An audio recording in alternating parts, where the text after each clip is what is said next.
kawan-kawan kita yang sudah berbudidaya porang ya, baik itu pemula maupun yang sudah yang lebih dulu ya, itu satu musim mereka menghasilkan, kalau katak 1 kilo isinya 300, mereka biasanya akan menghasilkan ya, berdasarkan survei itu 7 on hingga 1 kilo ya, dari katak satu butir. Itu satu musim, 7 bulan ya. Artinya di sini kawan-kawan kita atau Anda itu sudah berhasil menanam porang ya. Artinya Anda sudah mengalahkan estimasi saya ya, estimasi kami. Jadi artinya Anda lebih pintar dari saya ya. Karena apa?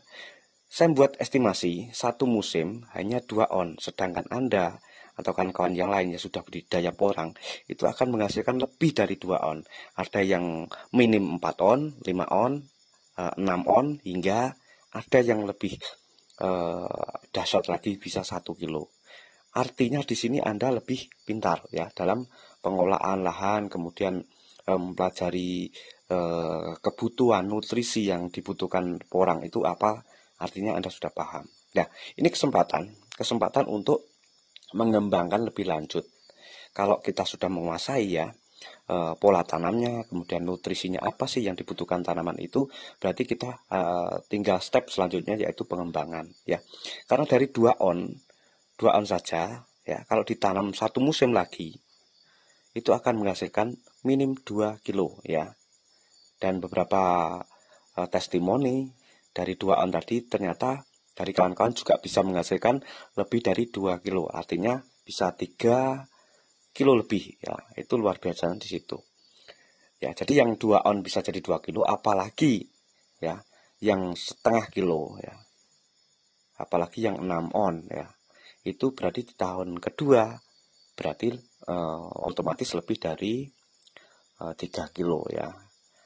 Jadi ini kesempatan kawan ya, peluang sudah ada, peluang sudah di depan mata, pasarnya sudah jelas, lahannya Anda kalau yang belum punya lahan Anda bisa menggunakan sewa ya, sewa lahan atau bekerja sama dengan mungkin perhutani di bawah pohon, walaupun tidak produktif ya kalau di bawah pohon, tetapi Anda bisa memanfaatkan lahan tersebut ya, ataupun Anda menggunakan lahan-lahan tidur yang semula ditanami semak belukar atau rumput-rumput liar, ilalang atau tanaman yang tidak produktif ya.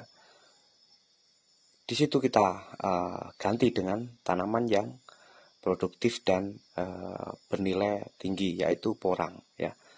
Dengan metode penanaman yang hampir sama dengan cara tanam yang lain ya, tidak sulit dalam membudidayakan porang. Yang penting di porang itu menanam porang itu harus punya dua yang harus terpenuhi, yaitu 1 tepat ya, dan 2 cepat ya. Dan bisa dibalik ya, cepat dan tepat ya.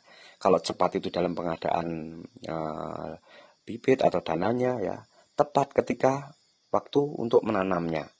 Tepat artinya kalau Anda nanamnya melebihi waktu yang tidak tepat, artinya harus menanam di bulan September Oktober harus mulai nanam.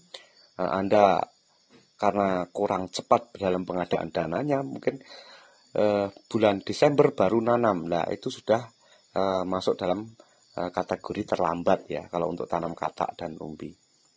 Ya, disitulah peran penting ya dalam 2 aspek tadi harus dimiliki oleh seorang petani porang ya, yaitu kecepatan dan ketepatan. Jadi negara kita kaya kawan, tanah